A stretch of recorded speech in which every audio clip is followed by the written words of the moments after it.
चलिए, संसद का बजट सत्र आज से शुरू हो रहा है। सत्र की शुरुआत राष्ट्रपति के अभिभाषण से होगी। सीधी तस्वीर हम आपको ले चलते हैं वहां पर दिल्ली में क्या कुछ हो रहा है।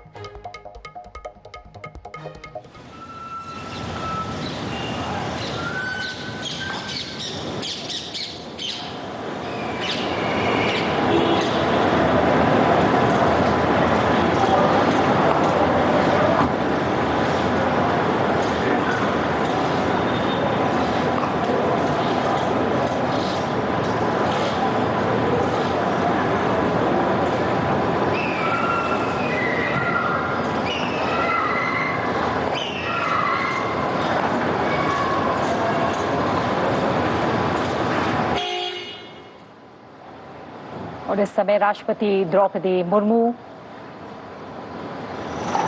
उपराष्ट्रपति लोकसभा अध्यक्ष ओम बिरला,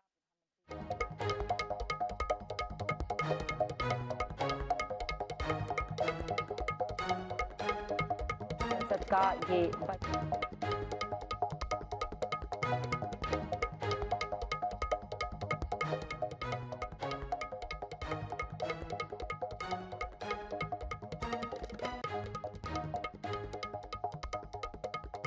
और अगला सत्र हमें नए संसद भवन में देखने को मिले। राष्ट्रपति द्रौपदी मुर्मू का पहला अभिभाषण आज तमाम सांसदों के बीच संयुक्त बैठक को अब से कुछ ही देर में वो संबोधित करेंगी। राष्ट्रपति का अभिभाषण जाहिर तौर पर सरकार की नीतियों का विवरण और इस नजरिए से ये देश की सोच और विकास की दिशा को नागरिकों के सामने रखने वाला एक अहम संसदीय दस्तावेज और राष्ट्रपति के रूप में महामहिम राष्ट्रपति द्रौपदी मुर्मू का पहला अभिभाषण हम सुनिए। सभासदों, महामहिम राष्ट्रपति जी,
माननीय सदस्यगण, संसद के इस समवेत सत्र को संबोधित करते हुए मुझे हार्दिक प्रसन्नता हो रही है।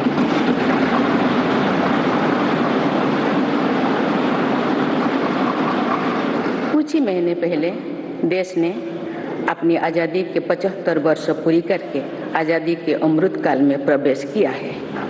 आज़ादी के इस अमृत काल में हजारों वर्षों के गौरवशाली अतीत का गर्व जुड़ा है। भारतीय स्वतंत्रता संग्राम की प्रेरणाएं जुड़ी है और भारत के स्वर्णिम भविष्य के संकल्प जुड़ी है। अमृतकाल के ये 25 वर्ष का कालखंड स्वतंत्रता की स्वर्णिम शताब्दी का और विकसित भारत के निर्माण का कालखंड है। ये 25 वर्ष हम सब के लिए और देश के प्रत्येक नागरिक के लिए कर्तव्य की पराकाष्ठा करके दिखाने के ये हमारे सामने युग निर्माण का अवसर है और हमें इस अवसर के लिए 100% सामर्थ्य के साथ हर क्षण कार्य करना है। हमें 2047 तक ऐसे राष्ट्र का निर्माण करना है जो अतीत के गौरव से जुड़ा हो और जिसमें आधुनिकता का हर स्वर्णिम अध्याय हो। हमें ऐसा भारत बनाना है जो आत्मनिर्भर हो,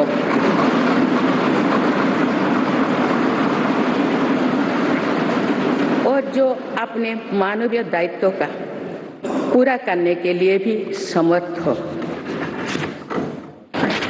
ऐसा भारत हो जिसमें गरीबी ना हो, जिसका मध्यम वर्ग भी वैभव से युक्त हो। ऐसा भारत हो जिसकी युवा शक्ति और नारी शक्ति समाज और राष्ट्र को दिशा देने के लिए सबसे आगे खड़े हो, जिसके युवा समय से 2 कदम आगे चलते हो। ऐसा भारत जिसकी विविधता और अधिक उज्जवल हो, जिसकी एकता और अधिक अटल हो।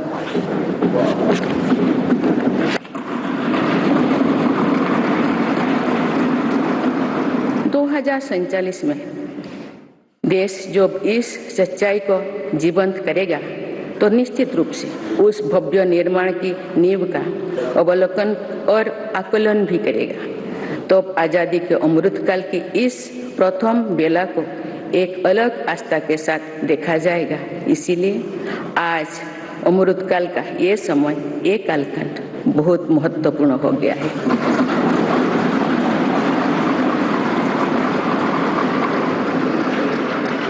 माननीय सदस्यगण, मेरी सरकार को देश के लोगों ने जब पहली बार सेवा का अवसर दिया तो अब सबका साथ सबका विकास के मंत्र से हमने शुरुआत की थी। समय के साथ इसमें सबका विकास, सबका विश्वास और सबका प्रयास भी जुड़ा गया।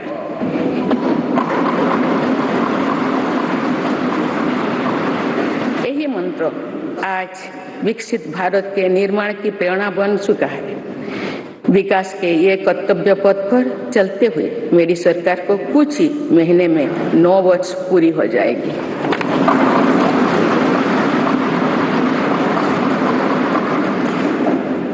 मेरी सरकार के लगभग 9 वर्षों में भारत के लोगों ने अनेक सकारात्मक परिवर्तन पहली बार देखे हैं। सबसे बड़ा परिवर्तन ये हुआ है कि आज हर भारतीय का आत्मविश्वास शीर्ष पर है और दुनिया का भारत को देखने का नजरिया बदला है।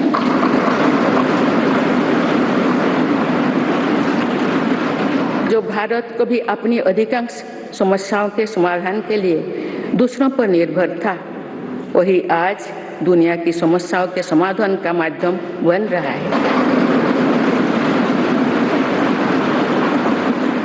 जिन मूल सुविधाओं के लिए देश की एक बड़ी आबादी ने दोषों को तक इंतजार किया, वे इन वर्षों में उसे मिली है। जिस आधुनिक इंफ्रास्ट्रक्चर की हम कभी कामना करते थे, वो इन वर्षों में देश में बनना शुरू हुआ है।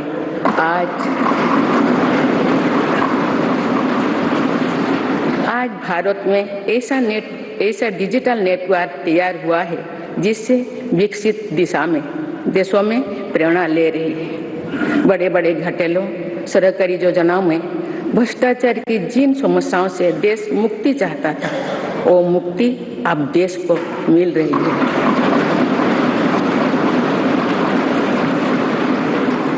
पॉलिसी पैरालिसिस के चर्चा से बाहर आकर आज देश की पहचान तेज विकास और दूरगामी दृष्टि से के लिए गए फैसलों के लिए भी जाने जाते हैं। इसलिए हम दुनिया की 10वें नंबर की अर्थव्यवस्था से 5वें नंबर पर पहुंची।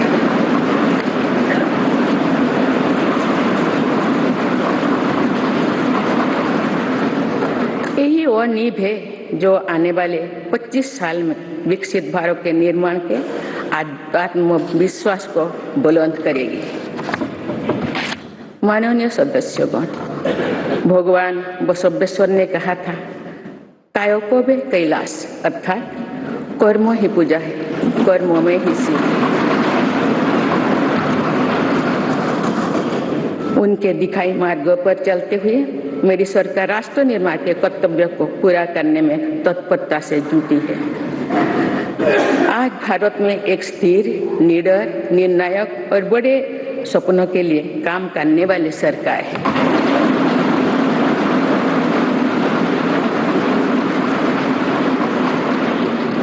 आज भारत में ईमानदार का सम्मान करने वाली सरकार है। आज भारत में गरीबी को स्थायी समाधान और उनके स्थायी सशक्तिकरण के लिए काम करने वाली सरकार है। आज भारत में अभूतपूर्व स्पीड और स्केल पर काम करने वाली सरकार है। आज भारत में इनोवेशन और टेक्नोलॉजी के माध्यम से जन कल्याण को सर्वोपरि रखने वाली सरकार है। आज भारत में महिलाओं के सामने से हार बाधा को दूर करने वाली सरकार है। आज भारत में प्रगति के साथ ही प्रकृति का भी संरक्षण करने वाली सरकार है। आज भारत में विरासत के संरक्षण के साथ ही आधुनिकता को बढ़ावा देने वाली सरकार है। आज भारत में अपनी वैश्विक भूमिका को लेकर आत्मविश्वास से आगे बढ़ने वाली सरकार है। माननीय सदस्यगण, मैं आज इस सत्र के माध्यम से देशवासियों का आभार व्यक्त करती हूँ कि उन्होंने लगातार 2 बार एक स्थिर सरकार को चुना है। मेरी सरकार ने देश हित को सदैव सर्वोपरि रखा। नीति रणनीति में संपूर्ण परिवर्तन की इच्छा शक्ति दिखाई।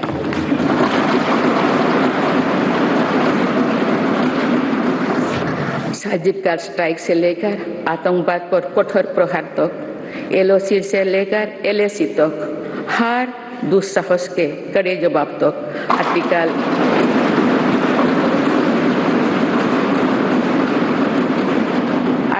370 को हटाने से लेकर 3 तलाक तक मेरी सरकार की पहचान एक निर्णायक सरकार की रही है। स्थिर और निर्णायक सरकार होने का लाभ हमें 100 साल की सबसे बड़ी आपदा और उसके बाद बनी परिस्थितियों से निपटने में मिल रहा है। दुनिया में जहां भी राजनीतिक अस्थिरता है, वह देश आज भीषण संकट से घिरे हैं। लेकिन मेरे सरकार ने राष्ट्रहित में जो भी निर्णय किए, उससे साथ भारत का बाकी दुनिया से बहुत बेहतर स्थिति में।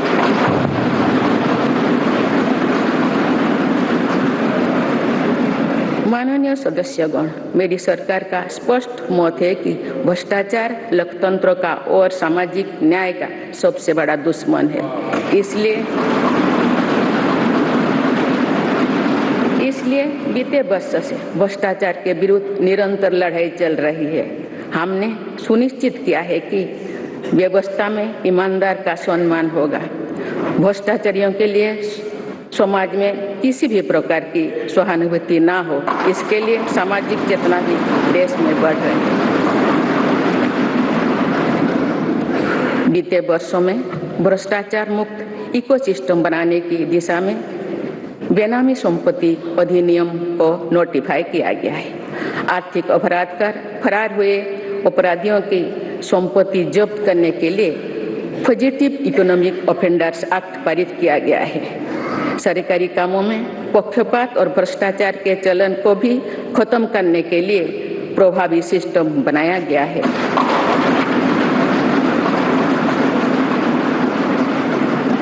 आज सरकारी कामों में टेंडर और खरीद के लिए गवर्नमेंट ई मार्केट प्लेस जैसे व्यवस्था है, जिसमें अब तो 3 लाख करोड़ रुपए से अधिक का ट्रांजैक्शन हुआ है।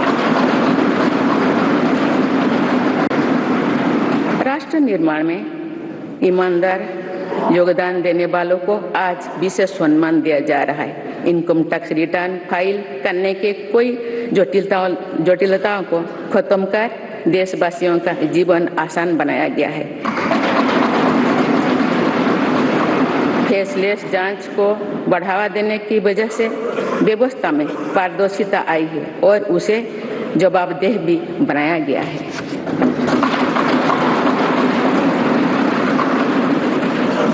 पहले टैक्स रिफंड के लिए लंबा इंतजार करना पड़ता था। आज ITR भरने के कुछ ही दिनों के भीतर रिफंड मिल जाता है। आज GST से पारदर्शिता के साथ साथ करदाताओं की गरिमा भी सुनिश्चित हो रही है। जनधन, आधार, मोबाइल से कुछ फर्ज लाभार्थियों को हटाने से लेकर one nation one ration card तक एक बहुत बड़ा स्थायी सुधार हमने किया है।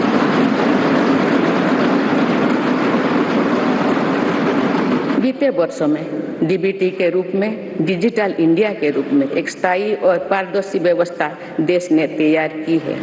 आज 300 से ज्यादा योजनाओं का पैसा सीधे लाभार्थियों के बैंक खाते तक पहुंच रहा है।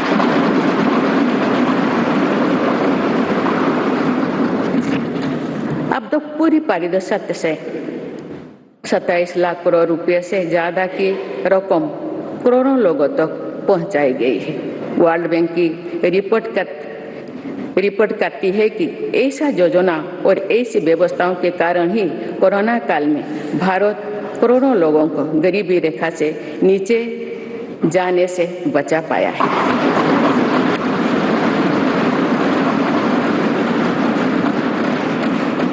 जो भ्रष्टाचार रुकता है और टैक्स की पाई का सदुपयोग होता है तो भारत टैक्स पेयर को भी गर्व होता है। माननीय सदस्यगण, आज देश का ईमानदार करदाता चाहता है कि सरकारी शॉर्टकट की राजनीति से बचे। ऐसा योजनाएं बने जो समस्याओं के स्थायी समाधान को प्रोत्साहित करे।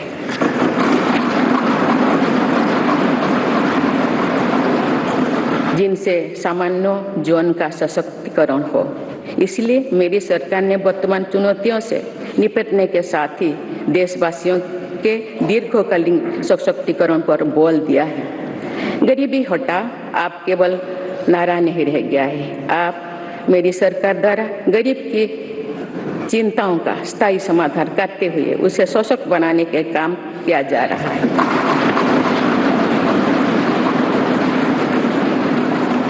जैसे गरीबी का एक बहुत बड़ा कारण बीमारी होती है। गंभीर बीमारी से गरीब परिवार का हौसला पूरी तरह से टूट जाता है, पीढ़ियां कर्ज से डूबे जाती है। गरीब को इस चिंता से मुक्त करने के लिए राष्ट्रवासी व्यापी आयुष्मान भारत योजना शुरू की गई है। इसके तहत 50 करोड़ से अधिक देशवासियों के लिए मुफ्त इलाज की सुविधा दी गई। आयुष्मान भारत योजना ने देश के करोड़ों गरीबों को और गरीब होने से बचाया है। अनेक गरीब उनके 80,000 करोड़ रुपया खर्च होने से बचाए हैं। आज देश भर में करीब 9,000 जनऔषधि केंद्र में बहुत कम कीमत में दवाई उपलब्ध कराई जा रही है। इससे बीते वर्षों में गरीबी के करीब 20,000 करोड़ रुपया बचे हैं। यानी सिर्फ आयुष्मान भारत और जनऔषधि परियोजना से ही देशवासियों को 1 लाख करोड़ रुपया की मदद हुई।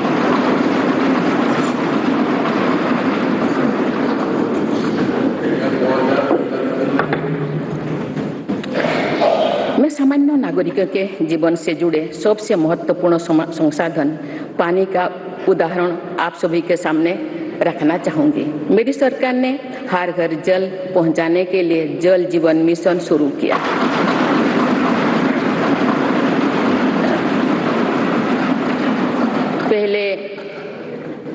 उसके पहले तक 7 दशकों में देश में करीब 3.25 करोड़ घरों तक ही पानी का कनेक्शन पहुंचा था, लेकिन जल जीवन मिशन के तहत इन 3 वर्षों में से करीब 11 करोड़ परिवार पाइप वाटर सप्लाई से जुड़ चुके हैं। इसका सबसे ज्यादा लाभ गरीब परिवार को ही मिल रहा है। उसकी चिंता का स्थायी समाधान हो रहा है। बीते वर्षों में सरकार ने 3.5 करोड़ से अधिक गरीब परिवारों को पक्का घर बनाकर दिया है। जब घर मिलता है तो नया आत्मविश्वास आता है। इससे उस परिवार का वर्तमान तो सुधरता ही है, उस घर में जो संतान बड़े होते हैं उसके आत्मविश्वास में भी वृद्धि होती है। सरकार ने टॉयलेट, बिजली, पानी, गैस ऐसे हर मूल सुविधा की चिंता से गरीब को मुक्त करने का प्रयास किया है। इससे देश की जनता को भी ये विश्वास हुआ है कि सरकार योजना और सरकारी लाभ वास्तव में जमीन पर पहुंचा है और भारत जैसे विशाल देश में भी 100% कवरेज यानी सैचुरेशन संभव है। हमारी ग्रंथों में लिखा है, अयं निजो परोवेति गणना लघुचेतसम, यानी ये अपना है, ये पराया है। ऐसी सोच सही नहीं होती। मेरी सरकार ने बिना किसी भेदभाव के हर वर्ग के लिए काम किया है। बीते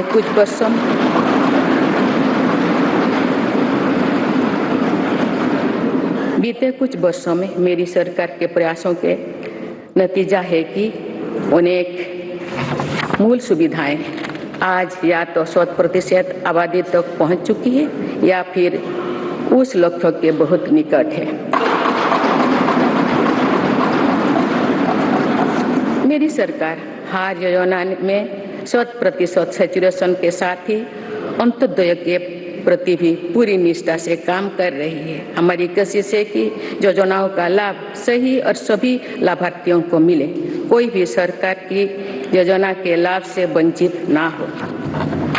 माननीय सदस्यगण, हमने देखा है कि कोरोना काल के दौरान दुनिया भर में किस तरह गरीब के लिए गुजारा मुश्किल हो गया था, लेकिन भारत उन देशों में से एक है जिसने गरीब का जीवन बचाने का सर्वोच्च प्राथमिकता दी।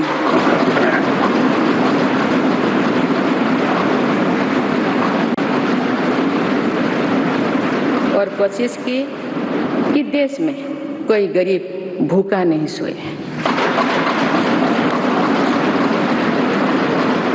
मुझे खुशी है कि मेरी सरकार ने पीएम गरीब कल्याण अन्न योजना को नई परिस्थितियों के अनुसार आगे भी चलाने का निर्णय लिया है।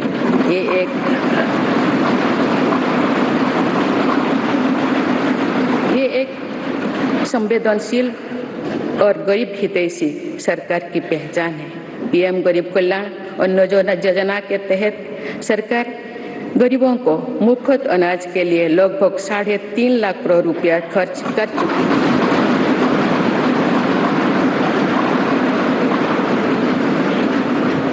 आज इस योजना की प्रशंसा पूरे विश्व में हो रही है। इस प्रशंसा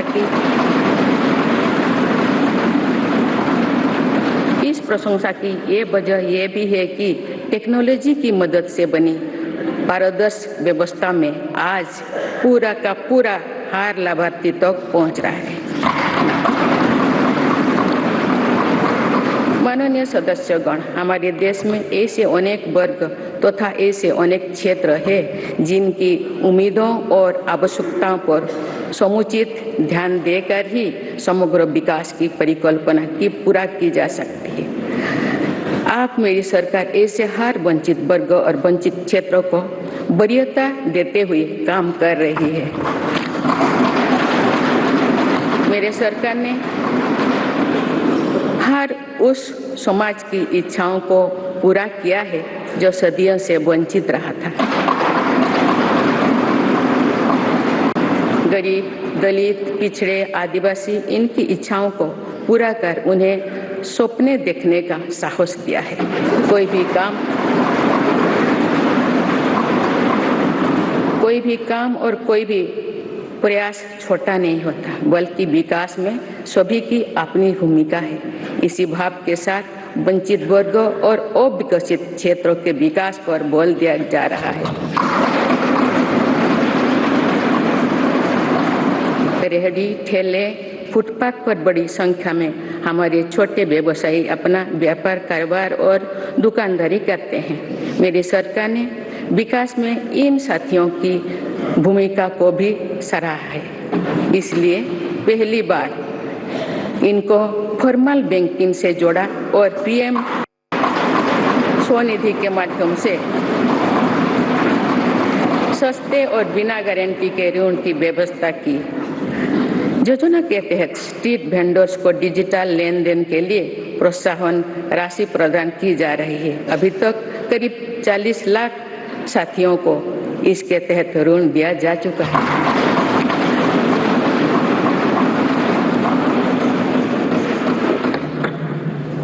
मेरी सरकार की प्राथमिकता में देश के 11 करोड़ छोटे किसान भी है। ये छोटे किसान दशकों से सरकार की प्राथमिकता से वंचित रहे थे। आप इन्हें सशक्त और समृद्ध करने के लिए हर तरह की कोशिश की जा रही है। पीएम किसान सम्मान निधि के तहत इन छोटे किसानों को 2.25 लाख करोड़ रुपया से अधिक की मदद दी गई।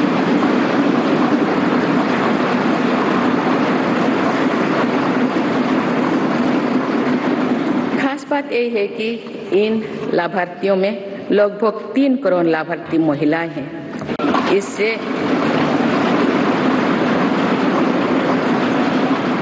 इससे अभी तक लगभग 54,000 करोड़ रुपया महिला किसानों को मिल चुकी है। इसी तरह छोटे किसानों के लिए फसल बीमा, सोयल हेल्थ कार्ड, किसान क्रेडिट कार्ड, केसीसी की कवरेज बढ़ाने के साथ ही हमारी सरकार ने पहली बार पशुपालकों और मछुआरों को भी किसान क्रेडिट कार्ड की सुविधा से जोड़ा है। किसानों के सामर्थ्य को बढ़ाने के लिए एफपीओ यानी फार्मर प्रोड्यूसर ऑर्गेनाइजेशंस की स्थापना से लेकर फसलों के एमएसपी में वृद्धि करते हुए मेरी सरकार छोटे किसानों के साथ मजबूती से खड़ी है।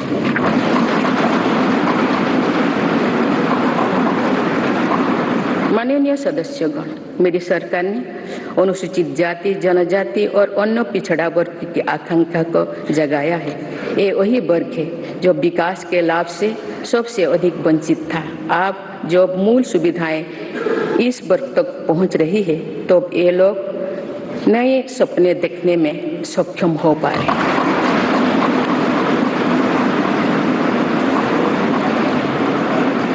अनुसूचित जाति के सामाजिक आर्थिक सशक्तिकरण के लिए डॉक्टर अंबेडकर उत्सव धाम, अमृत जलधारा और युवा उद्यमी योजना जैसे कार्यक्रम चलाए जा रहे हैं। आदिवासी गौरव के लिए तो मेरी सरकार ने अभूतपूर्व फैसला किए हैं। पहली बार देश ने भगवान बिरसा मुंडा के जन्म दिवस को जनजातीय गौरव दिवस के रूप में मनाना शुरू किया।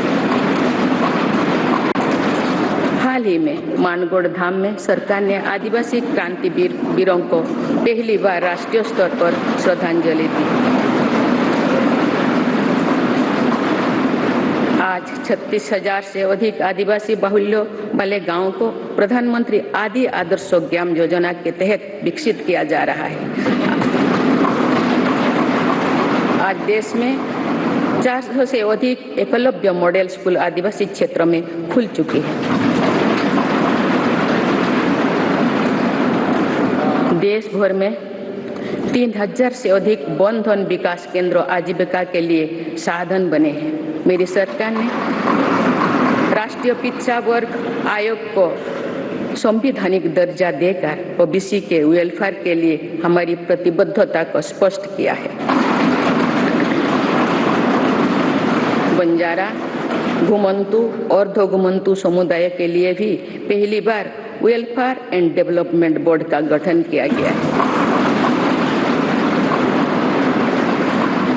माननीय सदस्यगण, देश में 100 से अधिक जिले ऐसे थे जो विकास के अनेक पैमानों से पीछे रह गए थे। सरकार ने इन जिलों को आकांक्षी जिले एस्पिरेशनल डिस्ट्रिक्ट घोषित कर इनके विकास पर ध्यान दिया। आज ये जिले देश के दूसरे जिले से बराबरी की ओर बढ़ रही हैं।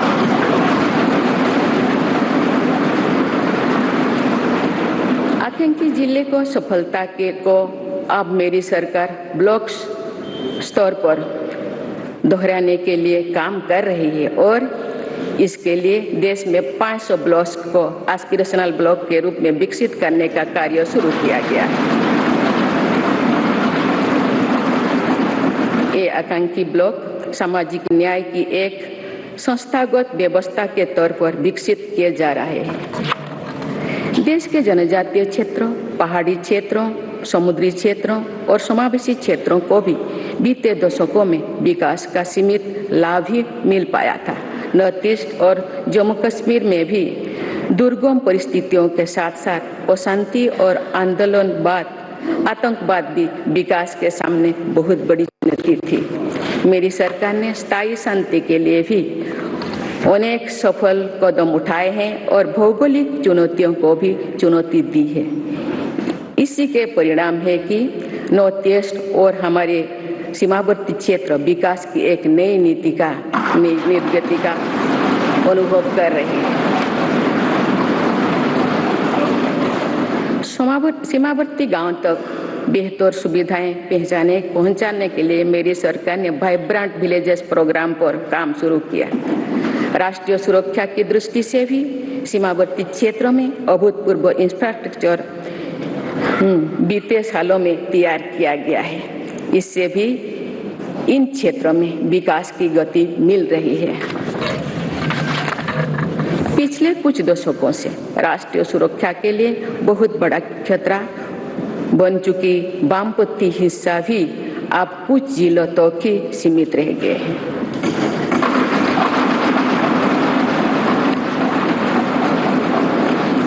माननीय सदस्यगण, मेरी सरकार की एक बहुत बड़ी उपलब्धि महिला सशक्तिकरण की रही है। इस संदर्भ में मुझे नारी शक्ति नामक एक प्रेरक कविता का स्मरण होता है, जिसे भारतीय साहित्य की अमर विभूति स्वाधीनता सेनानी तथा ओडिया भाषा की सुप्रसिद्ध नारी कवि उत्कल भारती कुंतला कुमारी सावत ने लिखा था।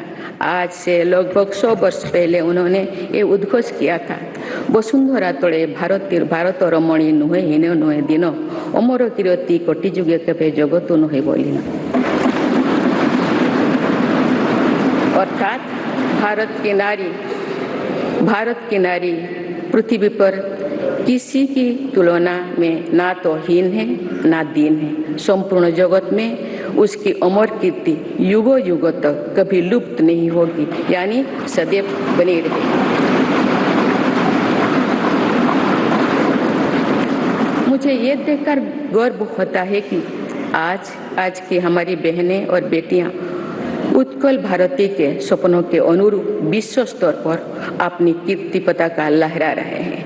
मुझे प्रसन्नता है कि महिलाओं की ऐसी प्रगति के पीछे मेरी सरकार के प्रयासों का संबल रहा है।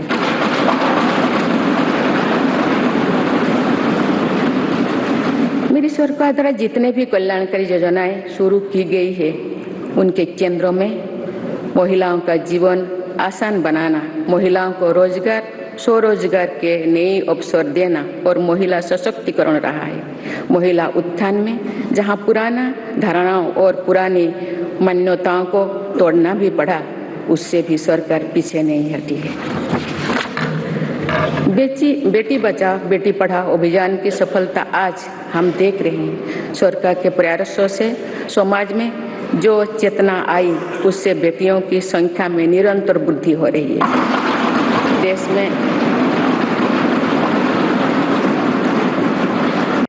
देश में पहली बार पुरुषों की तुलना में महिलाओं की संख्या अधिक हुई है एवं महिलाओं का स्वास्थ्य भी पहले के मुकाबले और बेहतर हुआ है। प्रधानमंत्री सुरक्षित मातृत्व अभियान हो या फिर प्रधानमंत्री मातृ वंदना योजना, इनमें माँ और बच्चे दोनों की जीवन को बचाने में हम सफल रहे हैं। आयुष्मान भारत योजना की भी लगभग 50% लाभार्थी महिलाओं ही है।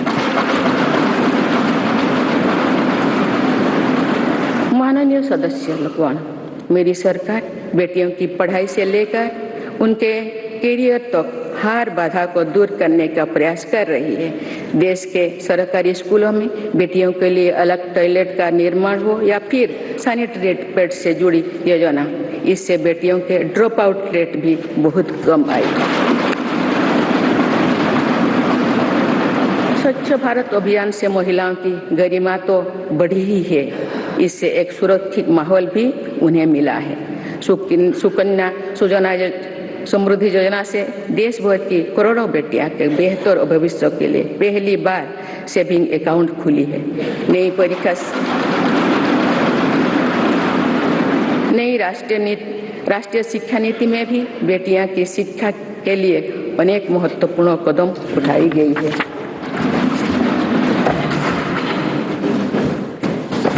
मेरी सरकार ने यह भी सुनिश्चित किया है कि किसी भी कार्य क्षेत्र में महिलाओं के लिए कोई बंदिश ना हो। इसीलिए माइनिंग से लेकर सेना में अग्रिम मोर्चे तक हर सेक्टर में महिलाओं की भर्ती को खोल दिया गया है। सैनिक स्कूलों से लेकर मिलिट्री ट्रेनिंग स्कूलों तक में अब हमारी बेटियां पढ़ाई और ट्रेनिंग कर रही है। ये मेरी सरकार ही है जिसने मातृत्व अवकाश को 12 सप्ताह से बढ़ाकर 26 सप्ताह किया है।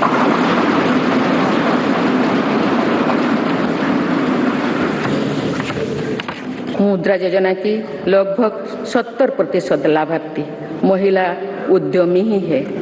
एक स्टडी के अनुसार इस योजना से महिलाओं की आर्थिक शक्ति और सामाजिक फैसलों में उनकी भागीदारी बढ़ी है। पीएम आवास योजना के तहत मिलने वाली घरों की रजिस्ट्री भी महिलाओं के नाम पर होने से महिलाओं का आत्मविश्वास बढ़ा है।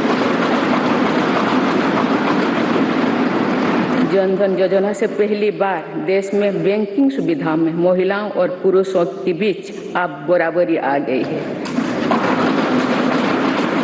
देश में इस समय 80 लाख से ज्यादा स्वयं सहायता समूह भी काम कर रहे हैं, जिनमें करीब 9 करोड़ महिलाएं जुड़ी हुई हैं।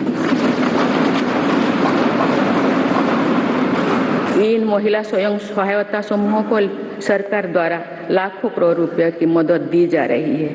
माननीय सदस्यगण, हमारी विरासत हमें जोड़ों से जड़ती है और हमारा विकास आसमान को छूने का हौसला देता है।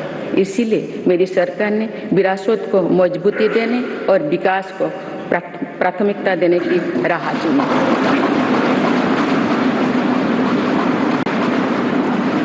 आज एक तरफ देश में अयोध्या धाम का निर्माण हो रहा है, तो वही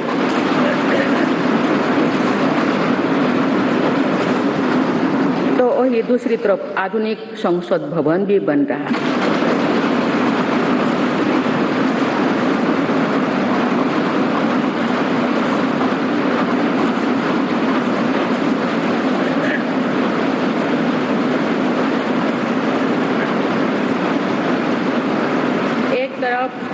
हमने केदारनाथ धाम, काशी विश्वनाथ धाम और महालोक का निर्माण किया, तो वही हर जिलों में हमारी सरकार मेडिकल कॉलेज भी बनवा रही है।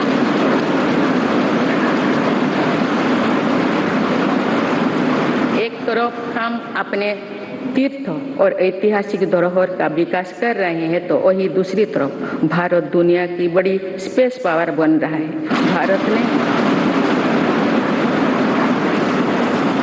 भारत ने पहला प्राइवेट सैटेलाइट भी लॉन्च किया है।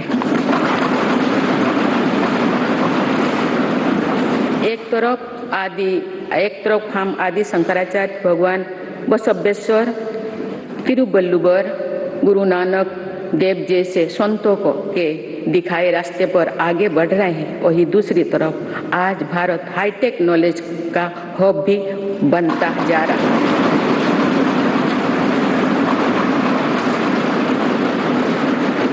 एक तरफ हम काशी तमिल संगमों के जरिए एक भारत श्रेष्ठ भारत की भावना को मजबूत कर रहे हैं, तो वही one nation one ration card जैसे आधुनिक व्यवस्था भी बन रही है।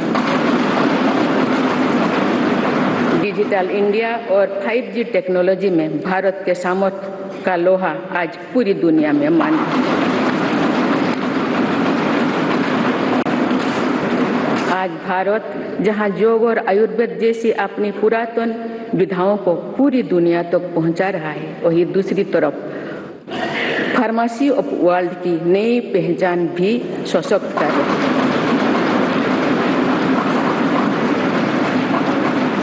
आज भारत प्राकृतिक खेती को, मिलेट्स की अपनी परंपरा फसलों को प्रोत्साहित कर रहा है, वही नानो यूरिया जैसी आधुनिक टेक्नोलॉजी का भी विकास किया है।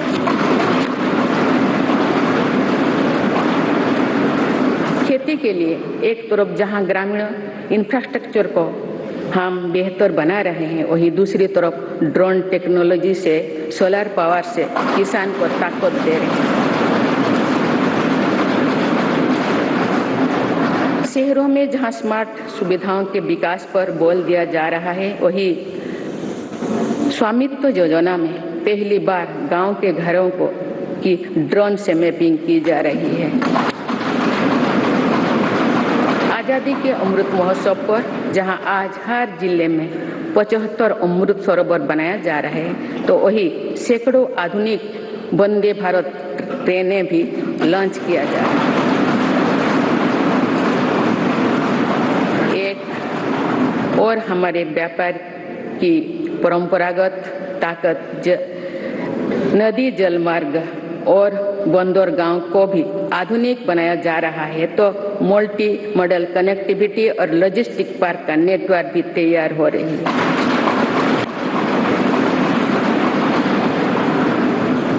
माननीय सदस्यगण, आजादी के अमृतकाल में देश पंच प्राणी की प्रेरणा से आगे बढ़ रहा है।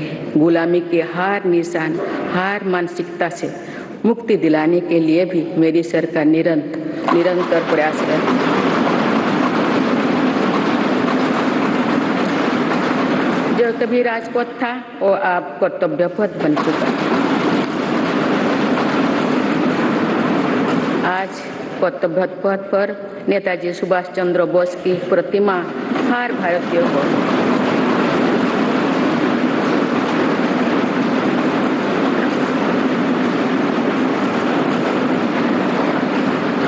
भारतीय को गौरवान्वित कर रही है, तो अंडमान निकोबार में भी नेताजी और आजाद हिंद फौज के शौर्यों को हमने सम्मान दिया है। अभी कुछ ही दिन पहले मेरी सरकार ने अंडमान निकोबार द्वीप समूह में नेताजी सुभाष चंद्र बोस आइलैंड को नेताजी को समर्पित भव्य स्मारक और म्यूजियम का शिलान्यास भी किया है। भारतीय सेना के परमवीर चक्र विजेताओं के नाम पर अंडमान निकोबार के 21 द्वीपों का नामकरण भी किया है।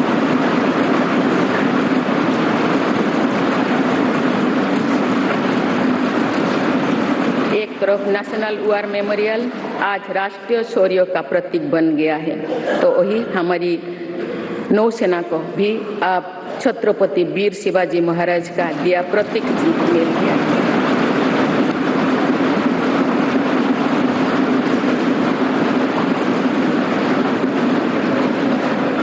एक तरफ जहां भगवान बिरसा मुंडा सहित तमाम आदिवासी स्वतंत्रता सेनानियों से जुड़े संग्रहालय बन रहे हैं। डॉक्टर बाबा साहब आम्बेडकर के पंचतीर्थ बनाया गया है, वही दूसरी तरफ हर प्रधानमंत्री के योगदान को दर्शाने वाले प्रधानमंत्री संग्रहालय का निर्माण भी किया गया है।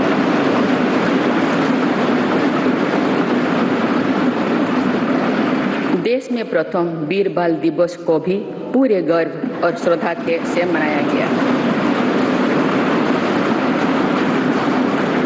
इतिहास की पीड़ाओं और उनके साथ जुड़े शिक्षाओं को जागरूक रखने के लिए देश में विभाजन विभीषिका स्मृति दिवस की शुरुआत भी मेरी सरकार ने की।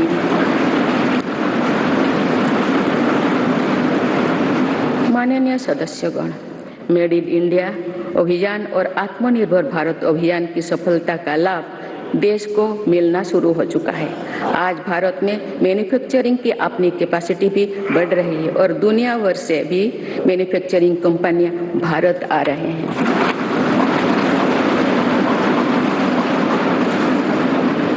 आज हम भारत में ही सेमीकंडक्टर चिप से लेकर हवाई जहाज के निर्माण तक के लिए प्रयास शुरू कर चुके हैं। ऐसे ही प्रयासों का परिणाम है कि भारत में बने सामान का निर्यात लगातार बढ़ रहा है। कुछ वर्ष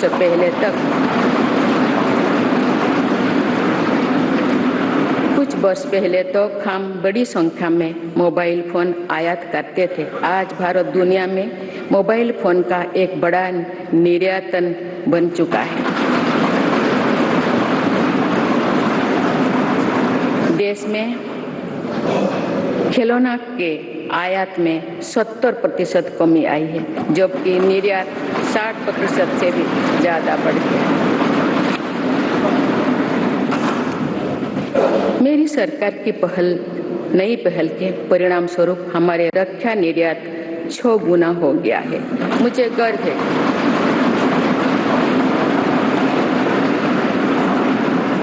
गर्व है कि हमारी सेना में आज INS विक्रांत के रूप में पहला स्वदेशी एयरक्राफ्ट कैरियर भी शामिल हुआ है।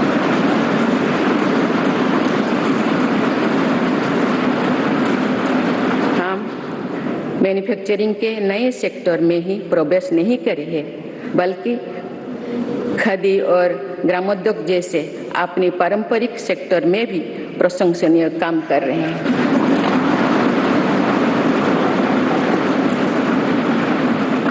ये हम सभी के लिए खुशी की बात है कि आजादी के अमृत महोत्सव के दौरान देश के खादी और ग्रामीण उद्योग का टर्नओवर 1 लाख करोड़ रुपये से अधिक का हो चुका है।